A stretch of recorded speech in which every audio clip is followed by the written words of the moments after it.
Hello and welcome back to another video on Serious About Salvage. Today's video we're going to continue with the Clubman. The replacement engine is here and there it is. Lovely engine, very clean. Most things have arrived, still waiting on a few bits, so this is going to be recorded over a few days, but I want to make a start building this engine back up so it's ready, as close as possible to being ready to go back in the car. Like I said, the replacement engine is here. The complete clutch kit is due to arrive in the next 2 hours. Unfortunately, the one piece that's going to slow us down and make us wait is the throwout bearing and throwout bearing arm. I've had to order that from somewhere else and that's on 2 to 3 days postage. So yeah, we'll do as much as we can and then we're going to be on hold really until that piece comes to be able to put the gearbox on and then to be able to put it back in the car. But it all should be done in this one video, start to finish, up and running and driving out the door hopefully. So let's have a look at this engine. There it is. It is very clean. They've obviously cleaned it. I can't imagine it came out the car that clean. So very happy with that. Came very well packaged again. Absolutely no complaints whatsoever about this engine. It's a good one. It's nice. It's from the same year car. There is two I don't know if I've mentioned this, but there is two versions of the heads on these B38 A15As. I don't know if you'll remembered in that 71 plate, the actual exhaust manifold was cast into the head. There wasn't any way of taking it off, and literally it just had a hole here for the turbo to bolt to. Whereas on the earlier ones, again, like I said, this is a B38 A15A, same engine code. The earlier ones had a proper conventional bolt-on manifold, but the manifold is also part of the turbo. So basically, this is our original engine. If you pretend that was part of the head, there was a cut there, and the turbo bolted to that. That was the difference between the newer and the older ones. Now there's probably other bits, but that's the main thing I've noticed. So you have to make sure, don't just get a B38 A15A, you got to make sure it's the right one for the one you've removed. I don't know when the cut-off is, but yeah, we've got the right one and it's looking spot on. Like I said, very clean. So same as last time, the plan is to remove everything off that and fit it to that, and then once the clutch kit comes, we can fit all that up. But like I said, that's then going to be a hold. Waiting for this, basically, the new one of these to come, because that's C-solid. Yeah, so that's basically what I'm going to do. I like the fact that they've left the injectors in and the spark plugs, because the originals had got wet, the spark plugs, so that saved me a little bit. And anything else? I think that's it. So I'm going to pull a load of stuff off this. Once I've got it all off, I'll video putting it back onto this one, and we'll just see how it goes really.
We are back together and ready to go in, all complete. It started to take a little bit of time, that did, to swap everything over, but it's all ready again. And yeah, it has actually been a few days since that last little bit of time. That's because the new release bearing, where is it? As you can see, it's in lots of bits. Now, when I went to install it, this is what the new one was on. It's a little retaining clip there. The other side just snaps straight off because it's so cold. So I had to order another release bearing. Luckily, the replacement came already built up. So that's the new arm for the first one. And I tried to build up a release bearing from the old release bearing and the first new release bearing, if you know what I mean. But I thought it's not worth the risk. I had to wait 2 more days for another release bearing. But all the new clutch kit's in there now and ready to go. So we're all back together. Literally ready to just plonk straight in the engine bay. All I need to do is just strap up the cat against the bulkhead. And we'll get it plonked in there. Fastened up on the engine mounts. And then it's just a complete reverse of what we've done to take it out, simple as that. So let's just get the camera set up and get this engine in here. I want this in and running today and finished.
Okay, it's back in. Pretty straightforward. Does take a little bit of time trying to wiggle them 2 engine mounts back in though. But I'll try to capture some on time lapse for you. So I've continued and done a bit more as well. The bottom end, the underside now is completely put back together. I've done the engine mount, I've done the exhaust cat to back onto the manifold, turbo. I put the shafts back in, the aircon pumps back on. There's a couple of other pipes and bits and pieces on underneath. Clutch slave is back connected, straps done. I've done the gear cables. So everything else pretty much now is this top end and just filling in all this area again.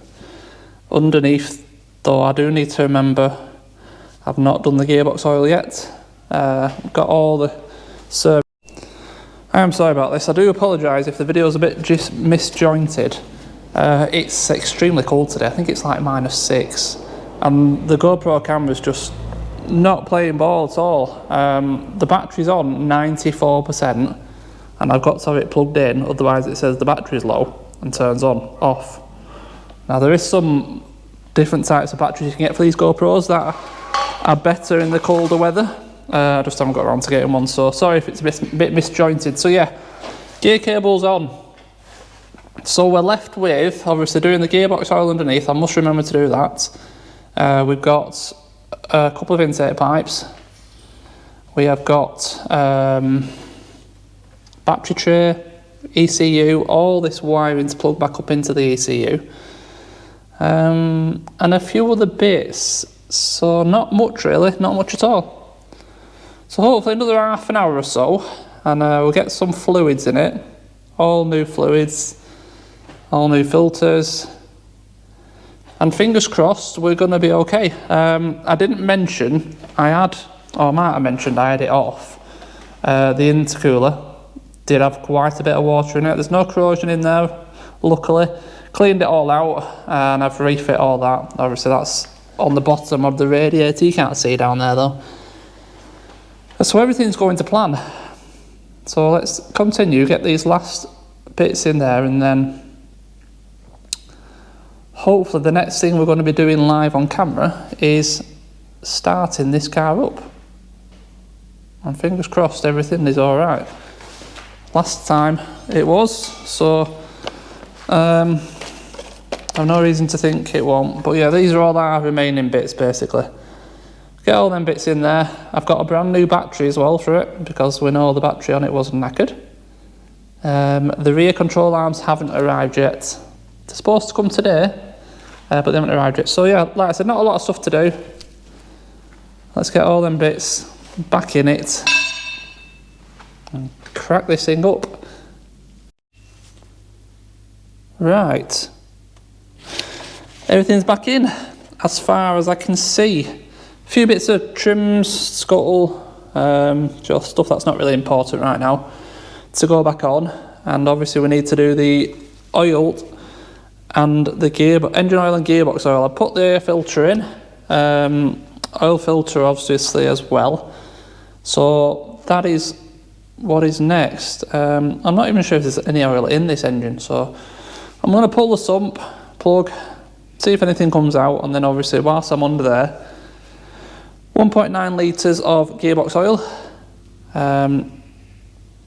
swap out the oil filter, and then bring it back down, put some engine oil in it, and then we can fire it up. Brand new battery on it. Need to just connect up these couple of bits here onto there, and it'll be done. Well, it'll be up and running, and then as long as we've got no other issues, which obviously we don't know, so we don't know anything about this car, but it was obviously driving when it hit the flood, so it shouldn't be any other issues, and we should be up and running and have a pretty decent car, I think. So the next thing you're going to see, hopefully, is us trying to start it. Right, it is that time. Let's get a key. doesn't want to do anything, but we've got coolant. I've left the top off because obviously I just want to make sure the level's okay when it's running. Battery's connected, engine oil in, gearbox oil in, oil filter in, cap's back on. What is there else to do? Let's get in it. It powers up. Oh, it's seeing the key already. Or was that it locking? It might have been it locking actually. Right. Yeah, it's not seeing the key. Now it has. Ignition on.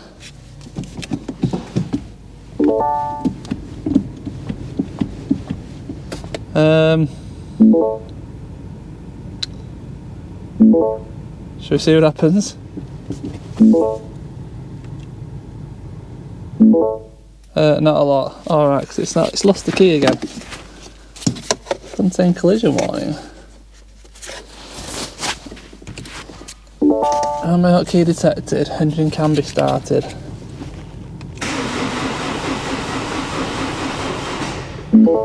Alright, not the best of starts, but it cranked. Starter / ignition. Build, alright, once it gets a bit of fuel to it, engine can be started. We've not got enough power. Right. I'll look up the charger and we'll give it another go. Right, booster on. It's making a bit of funny noise, just like everything else in this cold weather. Try again. Where's the key now? Keeps losing its key.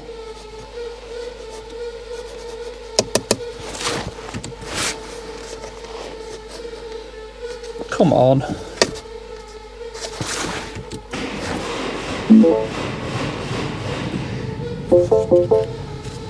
It's not for going, is it?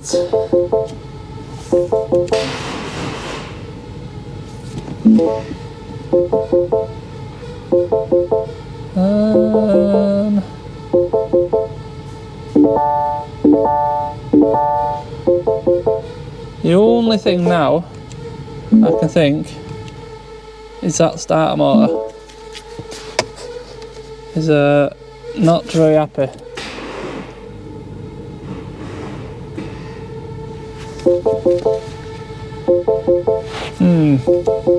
Alright.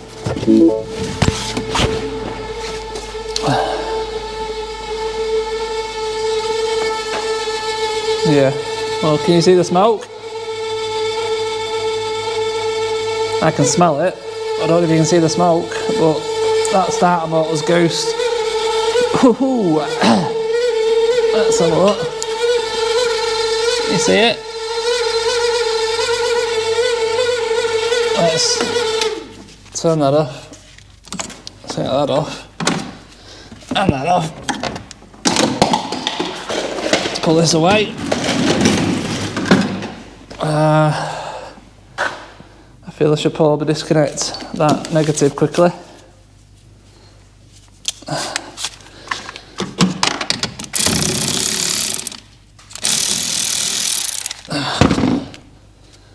It's not quite a very easy one, and can't do it.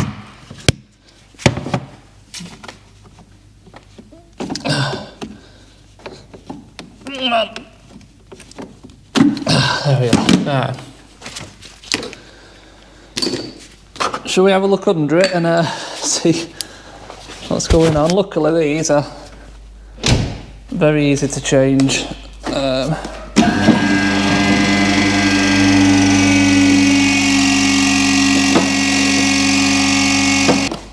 Okay.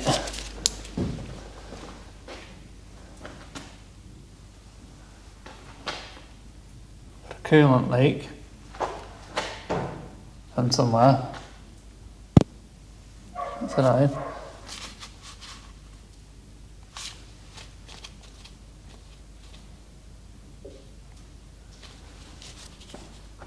This.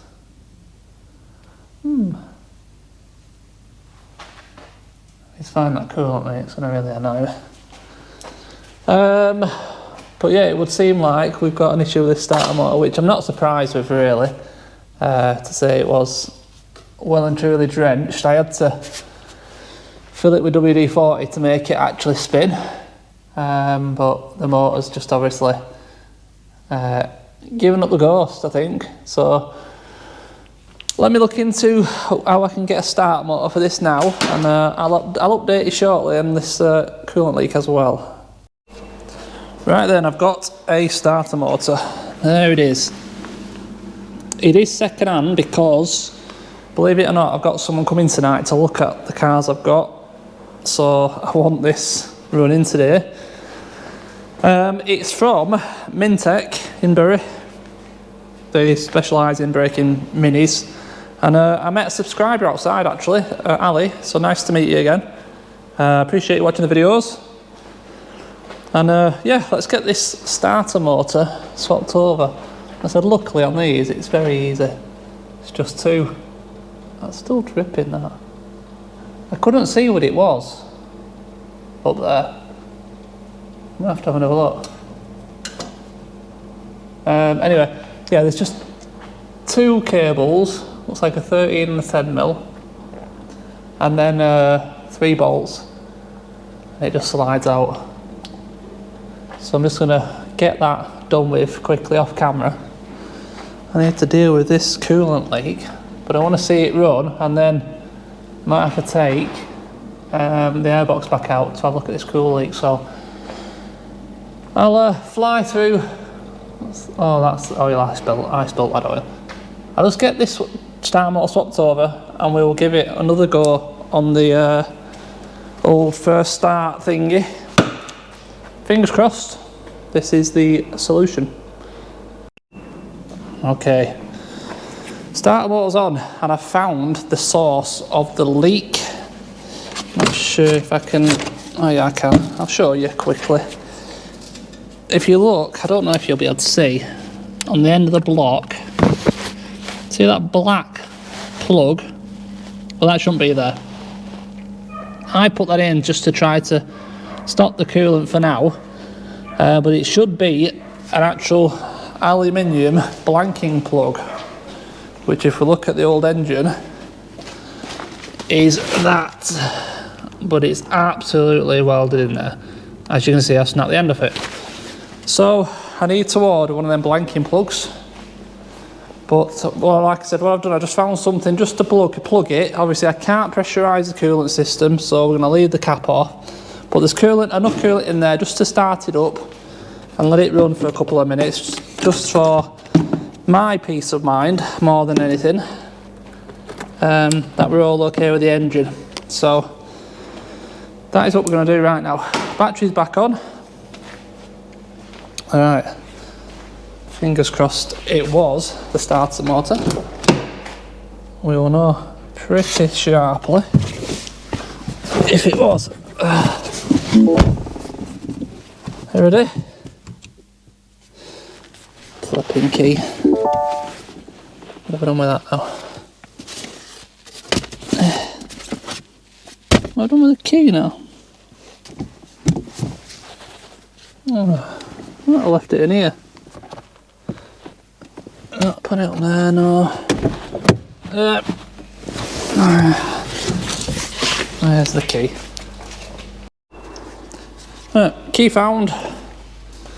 Attempt number 3. And I've had to bring the extension lead with me this time because my camera is turning off again. So I'll do my best to get this as good as we can. Okay, key. Will it recognise it? Let's turn the ignition on. Hold key to steering column. Alright, we're ready.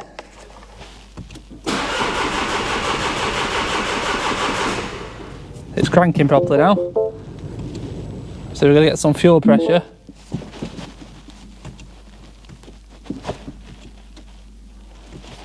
I'll have to change the kit, the battery in this fob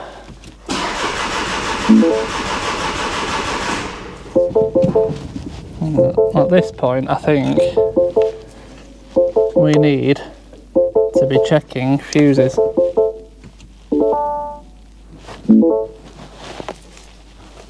And put a bloody battery in this key fob.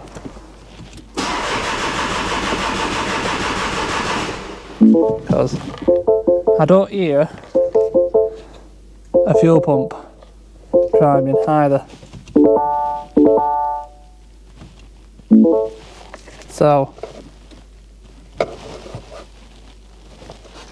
if you listen. No, I don't hear a fuel pump at all.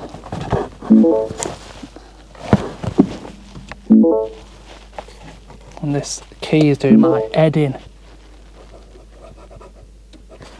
One more try. No, we've got no fuel. We've got no fuel. So we don't know what they've done prior to it coming to us, do we? So, bear me a few minutes, I'll get a little bit better prepared, get a key in this, and check these fuses. I'll come back to you. Right, progress. Battery fob is now working correctly. In terms of non-starting, I did have fuel pressure, but I had like 15 electrical cords for the inlet manifold and all the front of the engine's electronics, basically. And it turned out that 2 of the plugs on the ECU weren't actually pushed on properly, so that is my fault. All them faults have now gone intermittent, so that means that they're not there right now. So let's give it another go. I haven't tried it. I wanted to give you the first start, so I'm hoping now this will be it.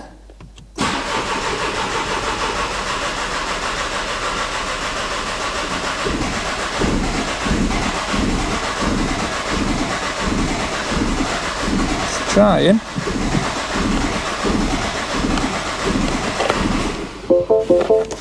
It's further along than it was before.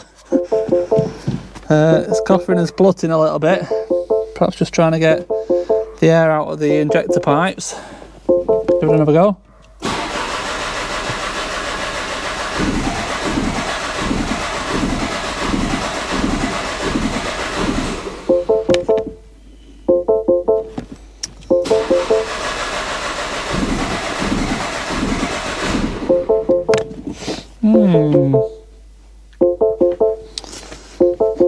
Let's have another little look at this. Right, another update for you. Got to the bottom of it. Yeah, I've made a massive mistake. I've made a big you know what I mean? A big mess. Well, it can be sorted, it's not an issue. I'm going to show you what I mean right now. The car will now start. I will show you. You will notice it does crank a little bit too long before it starts.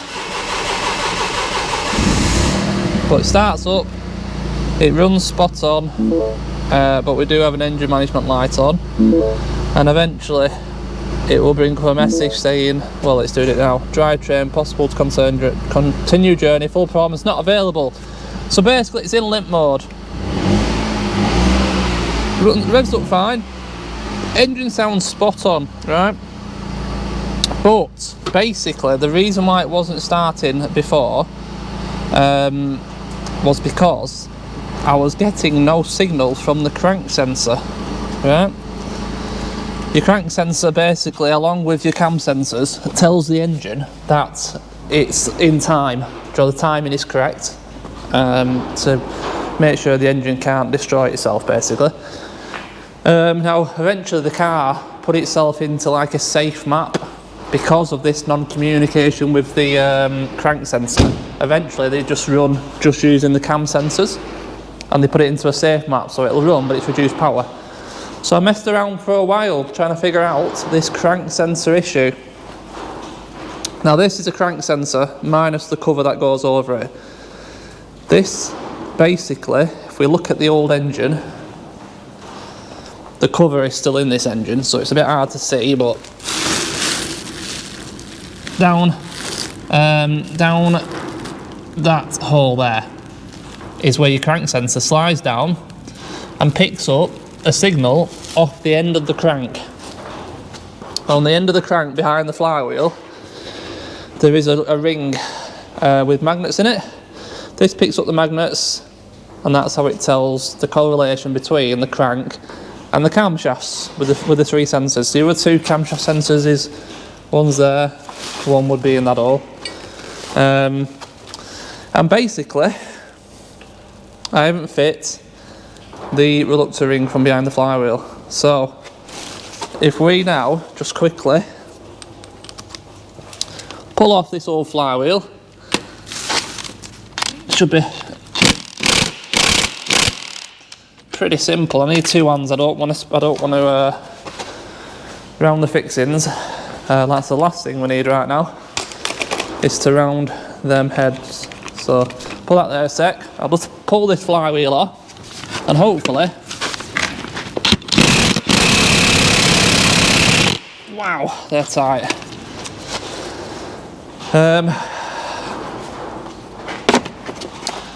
Hopefully the reluctor ring, well, it's going to be there, because this is the original engine. I know.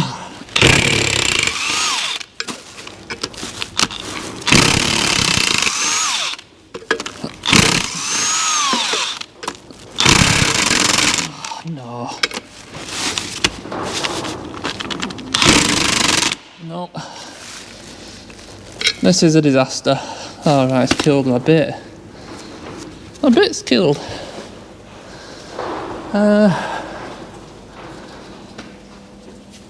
We're not having the best of starts to this, are we? Try again. I've got another one.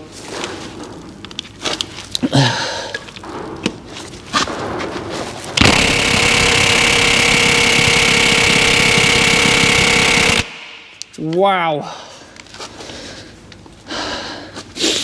They are tight.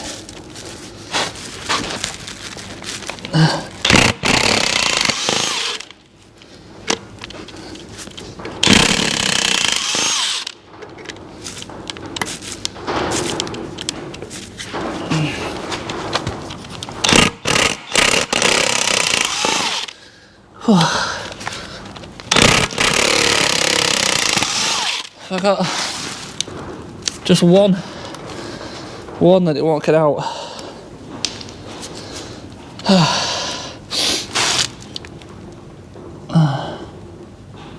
It's tighter than tight, that bugger.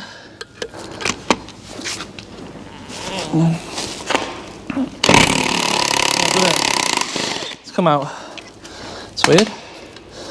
Behind here,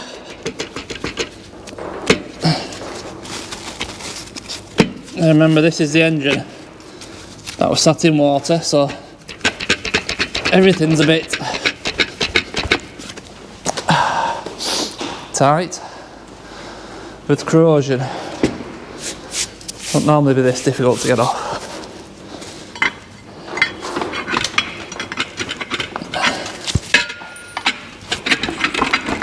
This is supposed to be a 2-second job.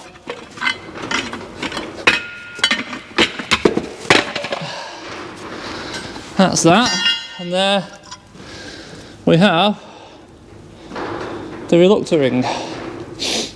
This has a keyway, slides onto the end of your crank, and you see them there. Your sensor picks up on this, and that's what tells you it's timing. So yeah, that's basically my mess up, my mistake. So now I'm going to take the gearbox back out of the Mini, literally just to fit this bloody ring.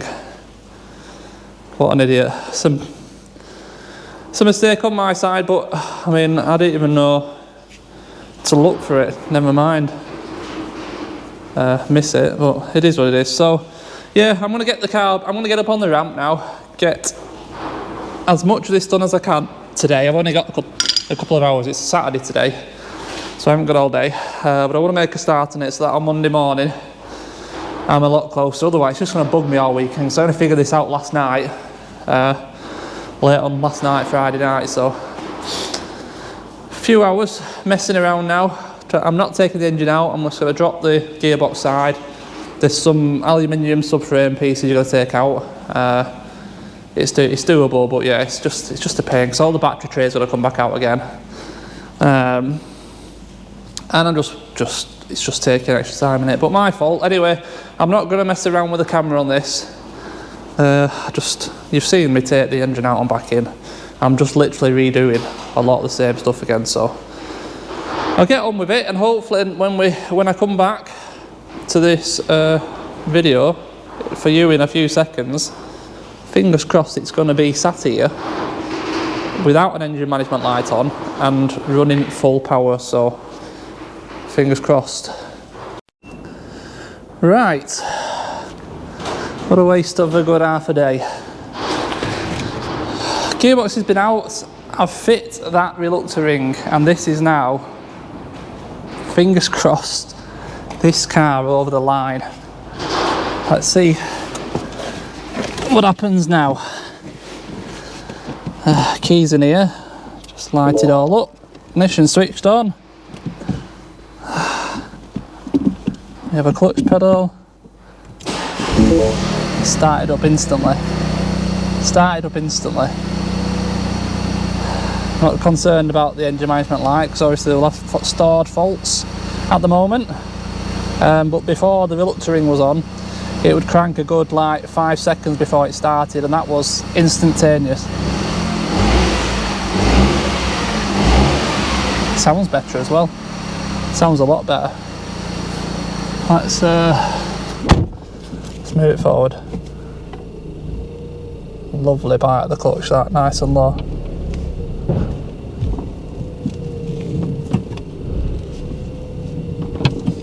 Yes. I'm confident now. If I scan this, I'll be able to get rid of the engine management light, and we should be done. I've done the rear control arms as well already. Did everything whilst it was up in the air, put the under trays on it, absolutely everything. Shut that. Oh, who shut the window? I don't remember shutting the window. What a result! There she is.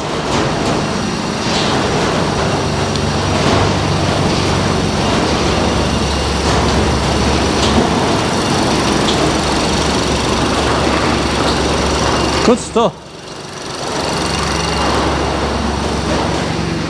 I'm going to scan this briefly on camera with you, so we can see that light go out. So let's just start it going.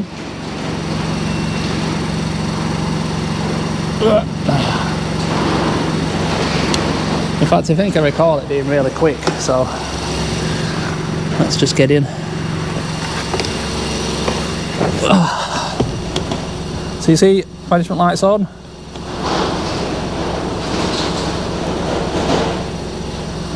Yes.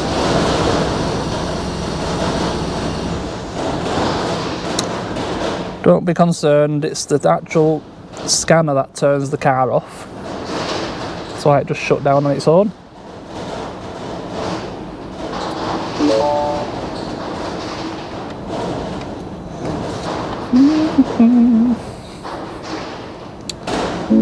Just finding control modules. Come on. Let's be having you. Diagnose, auto scan. Like I said, I'm pretty sure it flies through this one. Some cars it takes a bit of time, but I think it's pretty quick on this. So I'm expecting some cores, yeah, 4 cores on the engine management, but I'm pretty sure they will all clear down. But I will show you the code that I was getting because it'll still be stored. Intermittent there, it was. There, crank sensor signal missing. That was the one that I had. won't worry about the others. I was unplugging sensors and all sorts, so let's just do a quick erase of everything. It was also in a body control module. Phone's ringing. Importantly, still have to get it. Sorry about that. That's regarding another car. I've managed to do a deal on, not from auction. It's from the insurance, but we're skipping the auction, so I had to get it. Anyway, absolutely no faults, nothing showing. Let's start it back up. We now should have no lights, which we haven't, which is great. And if we look in vehicle status, check control, all we've got is bonnet open, which it is, door open, which it is, and we haven't set the time and date. So we're completely code free. That's a great result.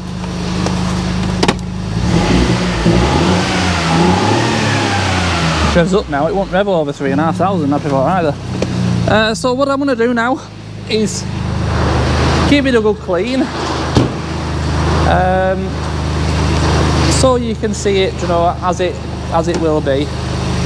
Obviously, I'm going to give it a bit of a test run and whatnot, and we're going to finish it off there. The bung for the coolant hasn't turned up yet. It's supposed to be here today, so I've left this loose. You can't see it down there, but obviously I'm going to have to do it, otherwise I can't put the rest of the coolant in, so it'll get done, but probably after I finish this video off. So yeah, I'll get it cleaned up, we'll have a last little look round it to see the condition of it and everything, and then we're going to close this one off. And I'm really happy with it, even though it's been an absolute bugger to get over the line. My own fault, my own mistake completely, but I wasn't even aware there was a reluctor ring on there. I just didn't think about it. I thought perhaps it read off the back of the flywheel. You know, anywhere through there you could read a flywheel, couldn't it? But it is what it is. We've figured it out and we've got it sorted. Makes me think back to that 2022 Mini. I don't remember. I seem to recall that had a crank sensor on the pulley side, but I can't remember now. But obviously, if it was on the flywheel side, it must have stayed in place, and I just didn't notice, because obviously that didn't have any codes or anything. That was perfectly fine. Anyway, I'll get this washed up, we'll have a last little look at it, and then we'll call it a day. And there we go, all finished, cleaned up and tidied, and it looks actually really nice now. Alloys have really cleaned up well. Colour doesn't really show up properly in here, but actually it does on the camera. It's looking really nice. Turned out to be a really nice car, runs absolutely spot on. There's still some water coming out the exhaust. See it dripping there even now, still dripping away. It needs a good run, get some good temperature into that exhaust, because there is some in there, some water. You can see all this, most of this is from this just ticking over, just slowly trickling away. But that'll dry up, no problem. It just needs some use. But the rest of the car's in really good condition actually. It's a nice clean car, very clean, inside and out. Very spacious in the back actually. I mean, that seat's where I sit, and I'm 6'2", and look, there's still plenty of room for another 6-footer behind it. It's actually quite a big car. It's been running hour and a half maybe. Been up and down the lane a couple of times, but the temperature's fine. It'll come on there in a sec. Water temp's fine. Oil level's perfect. Coolant level's perfect. Yeah, spot on car really actually. Spot on car. Well, nice spec as well. So another one done and dusted. Enjoyed it again, like I said, even though it has taken a bit of getting over the line with that reluctor ring, but that is my own fault, my mistake, and I'll definitely look out for that if I do another Mini, well, any car in the future to be fair. So I'll do you some rough figures on this car, as I know a couple did ask. The car itself, I actually had it delivered by Copart. This car's from Copart. You'll probably see recently I've got in quite a bit of cars from Copart, because when it comes to your flood damage, mechanical stuff, Copart have just so much more choice than anywhere else, so giving them a go for a bit again. But yeah, it was delivered by Copart, so to here, this car was £3,200, including delivery. The engine was pretty much £1,000, so 42. I'm going to get £100 back for that one, so you could call it 41, and I would hazard a guess I spent somewhere around another £400 on this car, there or thereabouts. Obviously it's had the clutch kit and stuff. It's had the rear arms, so I mean it's a rough ballpark figure, but I would suggest I've got somewhere around the £4,500 mark, maybe £200 more, between 4.5 and 4.7. I think it's all right. The car is actually, I wouldn't say sold, but I'm Partexing it with a car that I did on the channel. So if anyone is interested, this isn't available unfortunately, but I'm taking back as Partex the white Ford EcoSport 18 plate. The one that had, I think it was, which side was it? It had 2 doors on it. Was it the passenger side? 2 doors it had. It had a scrape down one side. It was quite a light damaged car, very little damage to it. But yeah, it's an 18 plate. It's white EcoSport titanium. Yes, it's got the 1 litre EcoBoost engine. It's a manual. It's got 35,000 miles on it. So if anyone's interested in that car, do pop me an email. It will be going for a very competitive price, because I just want it in and out, just to get rid of it, really. So yeah, other than that, that's about it. There is a bit of news on the white 220i, but I'll tell you about that in the video that's coming up for it. But basically I bought another one. I'll explain why, but it's a lot nicer than that one, and there's method in madness, put it that way. But I'll tell you about that. And I also, as I mentioned earlier, managed to do a deal today on a BMW 430i. Very nice car again, so that'll be coming to the channel soon as well. So as always, thank you very much for watching my videos. I really do appreciate it. Big thumbs up if you've enjoyed. Any comments, put them in the bottom. Don't forget to subscribe to be notified of any future videos. And as always, yeah, thank you very much. Without you guys, these videos don't exist. So like I said, I do massively appreciate it. And I'll see you in the next video. Cheers.